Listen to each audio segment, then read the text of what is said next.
concept of heat, the sum of the potential energy and kinetic energy of a molecule is called its internal energy.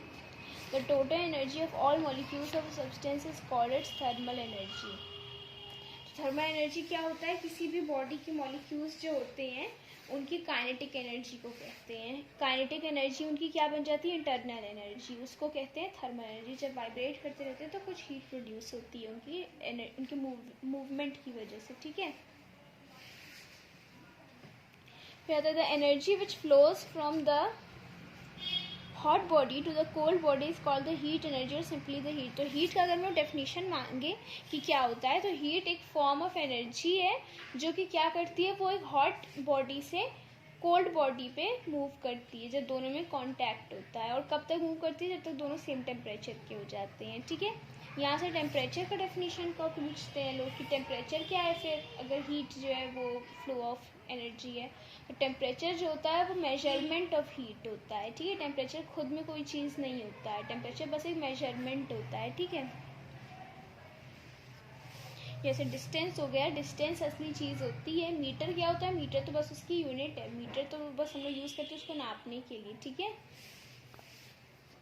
Heat is also measurable quantity. Heat को हम major भी कर सकते हैं और measurement of quantity of heat वाला जो process होता है उसको हम लोग कहते हैं calorimetry. Units of heat like other forms of energy, the SI unit of heat is joule.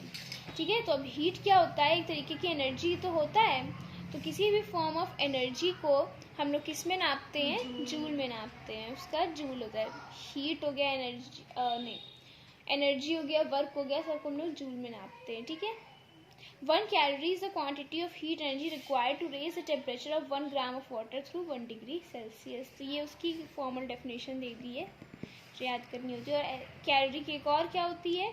अगर मान लो तुमको किसी भी टेम्परेचर से, मान लो 14.5 डिग्री सेल्सियस से 15.5 डिग्री सेल्सियस पहुंचाना है, यानी कि 1 डिग्री सेल्सियस का चेंज करवाना है, तो उसको हम लोग 1 कैलोरी कहते हैं. ठीक है.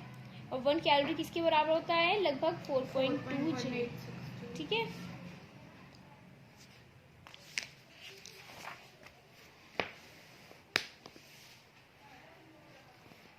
whether temperature is, ये क्या लिखा है तुमने?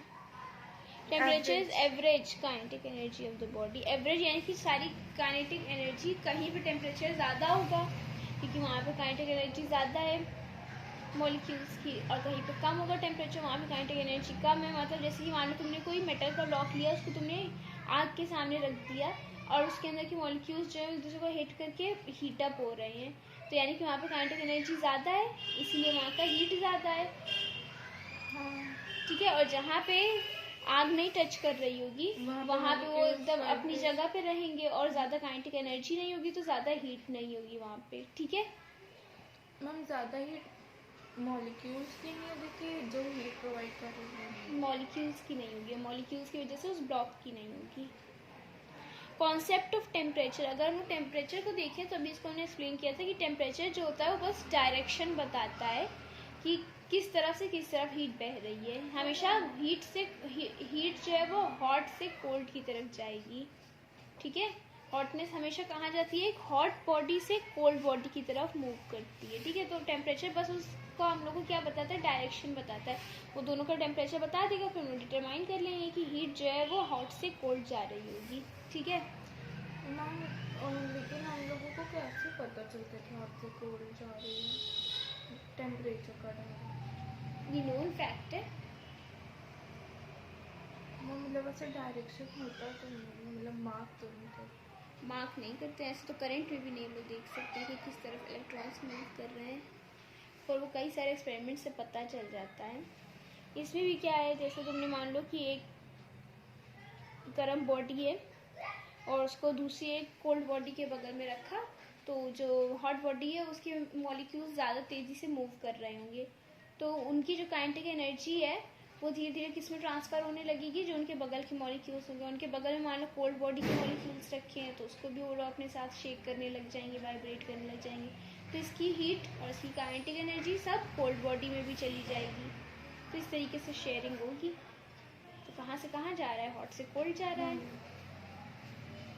चेंज इन 1 केल्विन जो होता है वो चेंज इन 1 डिग्री सेल्सियस, और जो केल्विन स्केल होती है दोनों की चेंज हमेशा सेम होती है, लेकिन फ़ारेनहाइट का ऐसा नहीं होता है। अगर मान लो केल्विन में 1 डिग्री सेल्सियस का चेंज होता है, केल्विन में अगर 1 केल्विन का चेंज होता है तो सेल्सियस में भी फिर 1 ही डिग्री का चेंज होगा, लेकिन फ़ारेनहाइट में थोड़ा डिफरेंट होता है। ठीक है, हाँ, लेकिन उनका वो नहीं अलग सेम होता है ना, जो यूनिट उनका जो डिवीजन होता है हाँ 0 से 100 के बीच में, यानी कि 0 से 100 नहीं, असल में आइस के फ्रीजिंग और बॉइलिंग पॉइंट के बीच में। ठीक है, temperature is a parameter which tells the thermal state of a body. It determines the direction of flow of heat when two bodies at different temperatures are placed in contact. ठीक है, तो unit of contact की indirect contact, indirect contact ही, अगर मान उनके बीच में कोई ऐसा मटेरियल है जो कि कंडक्टिंग है, हीट कंडक्टर है, तो उससे भी हो सकता है, उसको भी एक तरीके का कॉन्टैक्ट कहेंगे। फ़ारेनहाइट आएगा एग्जाम में। आ सकता है। फिर आता है, अच्छा उसके क्वेश्चंस में न्यूमेरिकल्स में अगर फॉर्मूला नहीं दिया तो नहीं पूछेंगे। अब आता है इनका चेंज। अगर मान लो कि तुमको कोई टेम्परेचर अगर तुमको सेल्सियस में दे रखा हुआ है, तुमको उसको केल्विन में करना है तो 273 ऐड कर दो। अगर उल्टा करना है तुमको कि केल्विन में दे रखा है और तुमको सेल्सियस में निकालना है तो 273 माइनस कर दो। ठीक है, फिर आता है अगर मान लो तुमको और प्रिसाइजली निकालना हो तो असली में 273 नहीं माइनस करना होता है, असली में क्या करना माइनस होता है 273.15, क्योंकि 0 डिग्री केल्विन जो होता है वो इक्वल टू 273.15 डिग्री सेल्सियस होता है। ठीक है, तो तुमको ये माइनस या ऐड करना चाहिए। Further factors affecting the quantity of heat absorbed to increase the temperature of a body.